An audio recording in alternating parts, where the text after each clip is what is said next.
बिस्मिल्लाहिर्रहमानिर्रहीम। अल्लाह के नाम से शुरू जो बहुत मेहरबान निहायत रहम करने वाला है। आज की जो सिमुलेशन वीडियो है वो हमारी शंट कैपेसिटेंस की एप्लीकेशन की है, जो कि ट्रांसमिशन लाइन के ऊपर हम शंट कैपेसिटेंस को अप्लाई करते हैं और उसके नतीजे में जो इम्पैक्ट होते हैं उसको हम ऑब्ज़र्व करेंगे। तो आज की इस वीडियो को स्टार्ट करते हैं हम। तो ऑब्जेक्टिव है इस सिमुलेशन का to apply shunt capacitive compensation in a transmission line. अब शंट कैपेसिटिव कंपनसेशन होती क्या है या शंट कैपेसिटेंस को हम इस्तेमाल क्यों करते हैं, इसकी बात करते हैं इसकी थ्योरी में। Shunt capacitance compensation is one of the methods to improve power factor. तो हर चीज़ का पावर फैक्टर होता है, जनरेशन साइड पे, ट्रांसमिशन साइड पे, डिस्ट्रीब्यूशन यूटिलाइजेशन साइड पे। तो हर एक जो फंक्शनैलिटी है पावर सिस्टम एप्लीकेशन की इम्प्लीमेंटेशन की, उसमें पावर फैक्टर को बैलेंस रखना ज़रूरी होता है। तो पावर फैक्टर को बैलेंस रखने के लिए हमें कुछ कंपनसेशन करनी होती है। कुछ जगहों पे शंट रिएक्टेंस भी लगाई जाती है, तो उसका कॉन्सेप्ट भी है, इंशाल्लाह वो आने वाले टाइम में हम डिस्कस करेंगे। इसी तरह पावर फैक्टर को अगर इंडक्टिव रिएक्टेंस बढ़ जाती है तो पावर फैक्टर आपका ट्रांसमिशन लाइन का पुअर हो जाता है। तो ट्रांसमिशन लाइन के पावर फैक्टर को इम्प्रूव करने के लिए शंट कैपेसिटेंस हम लगाते हैं, जिसके नतीजे में पावर फैक्टर आपका इम्प्रूव हो जाता है।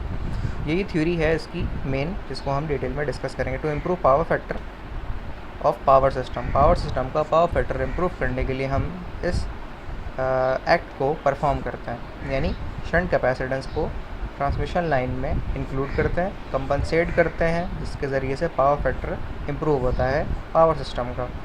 A power system is mostly loaded with inductive lagging load. Power system में ज़्यादातर जो लोड होता है वो इंडक्टिव लैगिंग लोड होता है, जिसके नतीजे में पावर फैक्टर आपका पुअर होता है। A bank of shunt capacitors are applied preferably near the load and to compensate the inductive part of the load। इसका मतलब ये है कि आप शंट कैपेसिटेंस को अप्लाई करते हैं लोड के एंड पे, लेकिन ये ज़रूरी नहीं है कि शंट कैपेसिटेंस को लोड के एंड पे ही किया जाए। आप ट्रांसमिशन लाइन के एंड पे भी या ट्रांसमिशन लाइन के ऊपर भी शंट कैपेसिटेंस को अप्लाई कर सकते हैं, कनेक्ट कर सकते हैं, जिसके नतीजे में आपका जो इंडक्टिव लैगिंग लोड है वो कम होके पावर फैक्टर इम्प्रूव हो जाएगा। दिस कंपनसेशन में be applied at load level, substation level और एट ट्रांसमिशन, जैसे मैंने कहा transmission level, depending upon the suitability के। जैसे मैंने बताया कि अगर पावर फैक्टर आपका पुअर हो रहा होता है डिस्ट्रीब्यूशन यूटिलाइजेशन साइड पर, तो आप लोड के एंड के ऊपर लगाते हैं शंट कैपेसिटिव कंपनसेशन, जिसके नतीजे में पावर फैक्टर इम्प्रूव होता है। अगर ट्रांसमिशन लाइन का पावर फैक्टर आपका पुअर हो जाता है तो उसके ट्रांसमिशन लाइन के ऊपर आप शंट कैपेसिटेंस लगाकर पावर फैक्टर इम्प्रूव करते हैं। और ये आपने कई जगहों पे देखा भी होगा कि बाज़ जो हमारे टावर होते हैं ट्रांसमिशन लाइन के, इनके ऊपर कैपेसिटेंस भी कहीं ना कहीं हैंग होते हैं, बड़े सिलेंड्रिकल टाइप के होते हैं, और उनको आपके 3 फेस ट्रांसमिशन लाइन के साथ कनेक्ट कर दिया जाता है, जिसके नतीजे में आपका पावर फैक्टर इम्प्रूव हो जाता है। दिस कंपनसेशन में भी अप्लाई टू एड, ये हमने पढ़ लिया। The prominent advantages of shunt capacitive compensation are as follows. तो इसे लगाने के फ़ायदे क्या होते हैं? Less power losses in transmission line, इससे पावर फैक्टर के जो लॉसेस होते हैं वो कम हो जाते हैं, ट्रांसमिशन लाइन के जो लॉसेस होते हैं वो कम हो जाते हैं। बाय डिक्रीजिंग रिएक्टिव करंट, तो आपका रिएक्टिव करंट कम हो जाता है। जब रिएक्टिव करंट कम होगा तो आपके लॉसेस कम होंगे और सिस्टम आपका नॉर्मल रेटेड करंट पे चलेगा, और वो एक्सेसिव करंट और एक्सेसिव पावर भी नहीं लेगा, जिसके नतीजे में लॉसेस कम होंगे और आपकी एफिशिएंसी वोल्टेज रेगुलेशन कम होगी और एफिशिएंसी बढ़ जाएगी। और ये चीज़ें हम इसमें करते हैं।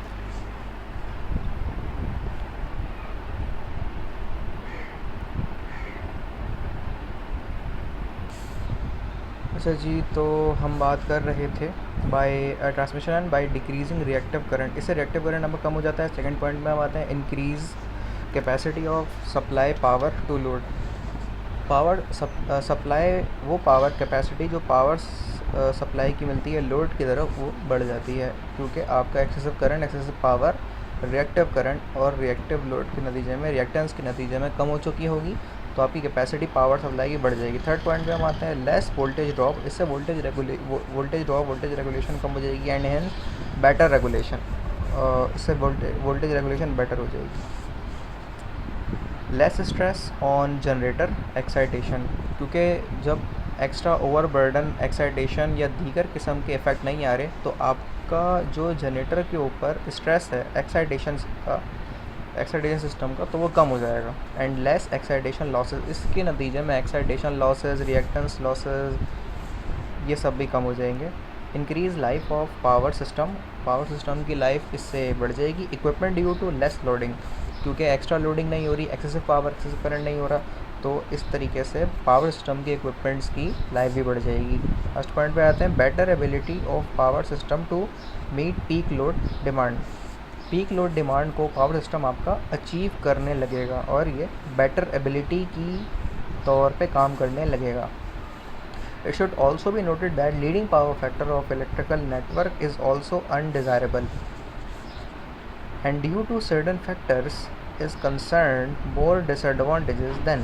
अच्छा, ये बात हमने पहले भी एक मरतबा पीडीओ में भी डिस्कस की थी कि आप लीडिंग पावर फैक्टर को बर्दाश्त नहीं कर सकते। जिस तरह लैगिंग पावर फैक्टर एक्सेप्टेबल नहीं है, इसी तरीके से लीडिंग पावर फैक्टर भी एक्सेप्टेबल नहीं है। लैगिंग और लीडिंग पावर फैक्टर के दरमियान ही आपका पावर फैक्टर जो बैलेंस होता है वो लाई करता है, जो कि 0.98 0.99 ये पावर फैक्टर आपका गुड पावर फैक्टर है। इसके आगे अगर चले जाते हैं 1 के भी आगे, तो वो फिर नेगेटिव में चले जाएंगे। आप नेगेटिव में पावर फैक्टर जाने का मतलब है लीडिंग पावर फैक्टर, और 0.2 0.3 पॉजिटिव पावर फैक्टर होने का मतलब कि poor power factor, lagging power factor होना। तो ये दोनों एक्सट्रीम कंडीशंस की तरफ पावर फैक्टर का जाना भी बिल्कुल भी डिज़ायरेबल नहीं है, ये अनडिज़ायरेबल है। इसीलिए हम पावर फैक्टर को एक बैलेंस रोटेशन तक रखते हैं। अगर लैगिंग पावर फैक्टर हो जाता है तो हम शंट कैपेसिटेंस को इंक्लूड करके पावर फैक्टर को इम्प्रूव कर लेते हैं लीडिंग पावर फैक्टर की तरफ।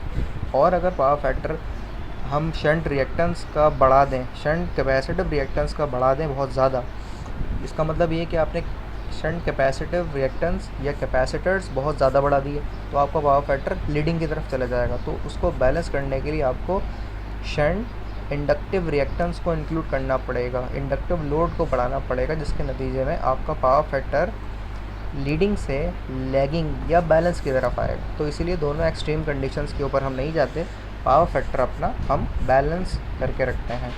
तो यहाँ तक इसकी थ्योरी है जो हमने यहाँ पर डिस्कस की है। इस थ्योरी के बाद मैटलैब की सिमुलेशन को हम आएंगे। जिस तरीके से मैंने बताया था, सिमुलिंग लाइब्रेरी के ऊपर यहाँ पे हम क्लिक करेंगे। सिमुलिंग लाइब्रेरी के ऊपर क्लिक करने के बाद थोड़ा टाइम लेता है, और वो लाइब्रेरी आपकी सिमुलिंग, क्योंकि थोड़ी GUI बेस है, ऑप्शन फंक्शनैलिटी बहुत ज़्यादा है, ब्लॉक्स बहुत ज़्यादा हैं, ऑप्शंस बहुत ज़्यादा हैं, इसलिए उसको लोड होने में टाइम लगता है। तो मैटलैब की सिमुलिंग की लाइब्रेरी को जब वो खुल जाएगी तो उसका डायलॉग बॉक्स या फिर कमांड के ऊपर आके भी आप यही सिमुलिंग SIMULINK लिख देंगे, तो उसके नतीजे में भी सिमुलिंग की लाइब्रेरी आपकी ओपन हो जाएगी। तो हमें ये सिमुलेशन इसमें बनानी है, ये जो सिमुलेशन है।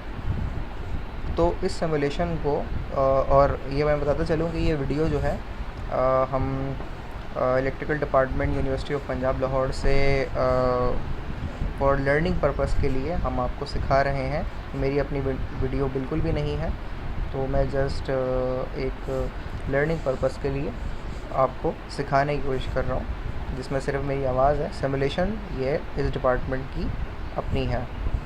सो बहरहाल, तो इनको रन करने के लिए सबसे पहले हम इन ब्लॉक्स की तरफ आएंगे। ये ब्लॉक्स हमें कहाँ से हासिल होते हैं?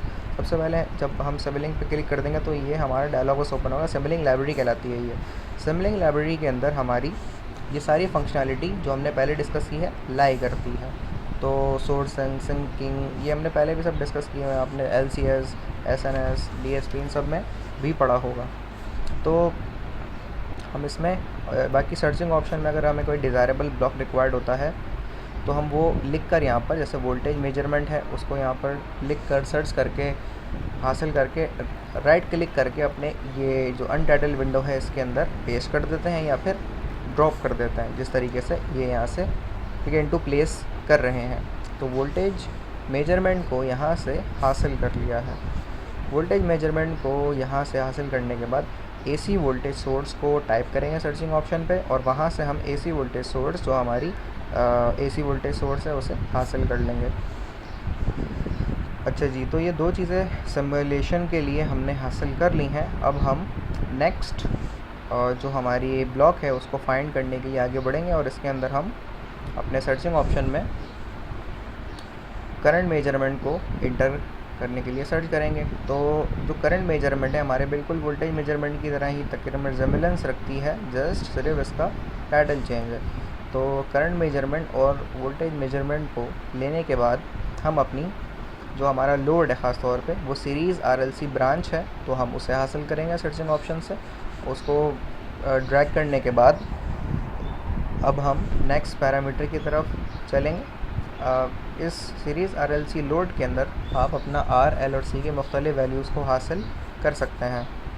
तो इस मकसद के लिए हम जो अगला ब्लॉक चूज़ करेंगे वो हमारा वही सर्चिंग ऑप्शन में जाकर हम अपने पाई सेक्शन को हासिल करेंगे। पाई सेक्शन इससे पहले भी हम पढ़ चुके हैं कि पाई सेक्शन हमारा क्या होता है, जो कि हमारे दो कैपेसिटर और एक रेजिस्टेंस इंडक्टेंस की मदद से पाई सेक्शन हमारा बनता है। ट्रांसमिशन लाइन में बहुत मरतबा हम शॉर्ट हो, मीडियम हो, लॉन्ग ट्रांसमिशन लाइन हो, इन सब के अंदर हम पाई मॉडल को इस्तेमाल करते हैं। तो पाई मॉडल को हम सर्चिंग ऑप्शन से हासिल करके यहाँ पे लेके आएंगे। तो पाई मॉडल के अंदर आप मुख्तलिफ जो ऑप्शंस हैं उनको चेंज कर सकते हैं। R की वैल्यू, L की वैल्यू और C की वैल्यू उनको लिख कर हासिल की जा सकती हैं। इसी तरीके से यहाँ पे हमने करंट मेजरमेंट को क्लिक किया है। बाकी करंट मेजरमेंट अवेलेबल भी है, उससे कॉपी करके अगेन पेस्ट भी कर सकते हैं, लेकिन सर्चिंग ऑप्शन से भी लाया जा सकता है। जैसे उन्होंने दोबारा सर्चिंग ऑप्शन में करंट मेजरमेंट लिख के एंटर किया और उसे हासिल कर लिया। करंट मेजरमेंट के बाद जो हमारा नेक्स्ट ब्लॉक है, अब हम उसकी तरफ बढ़ेंगे और उसको हासिल करने की कोशिश करेंगे। तो जो हमारा नेक्स्ट पैरामीटर है वो सीरीज़ RLC लोड है, जिसको अगेन हमने हासिल किया है। फर्दर मोर आप यहाँ देख रहे होंगे सिमुलेशन में हमारे ग्राउंड, पावर GUI और स्कोप, ये कुछ मज़ीद पैरामीटर्स रह गए हैं जिन्हें हम हासिल करेंगे। तो अगेन हमने सीरीज़ RLC लोड के बाद वोल्टेज मेजरमेंट के ब्लॉक को हासिल किया है। फर्दर मोर स्कोप को आप सर्चिंग ऑप्शन में जाकर स्कोप को भी हासिल कर सकते हैं। अगेन एक सीरीज़ RLC सर्किट ब्रांच 1 को हमने हासिल किया सर्चिंग ऑप्शन में जाकर स्कोप के बाद।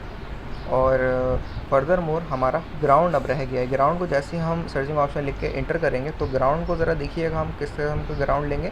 ग्राउंड ये वाला है, इसकी शक्ल अगर आप देखें तो ग्राउंड लिखकर हम बॉटम में गए, वहाँ से हमने इस नेचर का ग्राउंड हासिल किया है। ये ग्राउंड हमें 3 रिक्वायर्ड है, तो इसीलिए हम तकरीबन मल्टीपल ग्राउंड हासिल करेंगे। पावर GUI, ये हम लाजमी हासिल करते हैं पावर GUI के ब्लॉक को, तो इसको हम हासिल करेंगे। Without this power GUI block आपकी जो ट्रांसमिशन की सिमुलेशंस होती हैं और जो अक्सर व बेशतर प्रोटेक्शन की सिमुलेशन होती हैं वो रन नहीं हो पाती, इसलिए पावर GUI लाजमी लेना पड़ता है हमें। तो फर्दर ये जो ब्लॉक हैं इनको हम कनेक्ट करेंगे। तो कुछ ब्लॉक्स होते हैं जो कि क्लॉकवाइज होते हैं, कुछ ब्लॉक होते हैं जो कि एंटी क्लॉकवाइज रोटेट करके अरेंजमेंट के तौर पे हम इसे कनेक्ट करेंगे। तो वोल्टेज मेजरमेंट फर्दर हमारी सोर्स यहाँ से निकल रही होगी, हम वोल्टेज मेजरमेंट, करंट मेजरमेंट को यहाँ से कनेक्ट करते हुए चलेंगे 1 बाय 1। तो जिस तरह आपको ये नज़र भी आ रहा होगा कि हमने नेगेटिव को सप्लाई की एक टर्मिनल को ग्राउंड कर दिया, वोल्टेज मेजरमेंट के एक हिस्से को यहाँ से हमने ग्राउंड कर दिया, और वोल्टेज की एक प्रॉप जो हमने यहाँ से कनेक्ट कर दी। करंट मेजरमेंट को हमने यहाँ से कनेक्ट कर दिया, करंट क्योंकि सीरीज़ में मेजर होता है, तो ये वाला हिस्सा सीरीज़ में लेते हुए नेगेटिव को हमने सीरीज़ RLC ब्रांच के साथ कनेक्ट कर दिया। पाई सेक्शन में कनेक्ट किया है, उसके बाद करंट मेजरमेंट में कनेक्ट किया है। Current measurement again current series में मेजर होता है, तो ये करने के बाद हम करंट मेजरमेंट के बाद सीरीज़ RLC लोड को यहाँ पर हासिल कर रहे हैं। तो फर्दर मोर यहाँ पे दीगर पैरामीटर, अगर आपको सिर्फ सीरीज़ RLC सर्किट के अंदर सिर्फ C को ही कनेक्ट करना है। जैसे अब देख, ये चीज़ सोचने वाली बात है कि हमने सीरीज़ आरएलसी लोड को 2 लिए थे। एक सीरीज़ आरएलसी लोड को हमने आर और एल को छोड़ के सिर्फ सी सेलेक्ट किया, तो वो सीरीज़ आरएलसी से बन गया सिर्फ सी, और ये इस लोड के पैरेलल में कनेक्ट होगा। तो अगर आप देख रहे हो करंट मेजरमेंट को यहाँ से लेंगे और फिर यही लेके हमने सीरीज़ आरएलसी को यहाँ पे कनेक्ट कर दिया। वोल्टेज मेजरमेंट को फर्दर मोर इस तरह कनेक्ट किया है, और हमने फर्दर जो ग्राउंड के पैरामीटर्स हैं इनको यहाँ ग्राउंड पे कनेक्ट करके भी सेम ब्रांच आप बना सकते हैं, सबका ग्राउंड कॉमन करके भी कर सकते हैं। लेकिन ऑब्वियसली ये हमारी सोर्स और ट्रांसमिशन के बाद वो ट्रांसमिशन होती है, लोड यूटिलाइजेशन है, तो इनका ग्राउंड अमूमन अलग होता है और इसका ग्राउंड अमूमन अलग होता है, इसीलिए हम इनके ग्राउंड्स को अलग कर रहे हैं। तो फर्दर वोल्टेज मेजरमेंट को हमने यहाँ कनेक्ट किया और एक वोल्टेज के नेगेटिव को यहाँ कनेक्ट किया, क्योंकि वोल्टेज जो है वो पैरेलल में मेजर होता है। स्कोप को सेलेक्ट करने के लिए जो कि इसके हम पैरामीटर 4 बनाएंगे, तो स्कोप को हम डबल क्लिक करके सेटिंग के ऑप्शन में जाके 1 की बजाय इसको हम 4 लिख देंगे, तो ये स्कोप आपकी 4 के ऑप्शन की हो जाएगी। इसको हम बड़ा भी कर लेंगे, और फर्दर मोर जितने भी वोल्टेज करंट मेजरमेंट है 1, 2, 3 और ये एक और वोल्टेज मेजरमेंट 4, इन चारों को 4 स्कोप के साथ कनेक्ट कर देंगे। यहाँ पे चारों स्कोप को कनेक्ट करने के बाद हम इसमें आगे बढ़ेंगे, और अगर आप यहाँ देख रहे हो सिमुलेशन में, तो पावर जीआई का ब्लॉक है जिसको हमने फर्दर मोर आगे सेटलमेंट करनी है, यूज़ करना है इसे।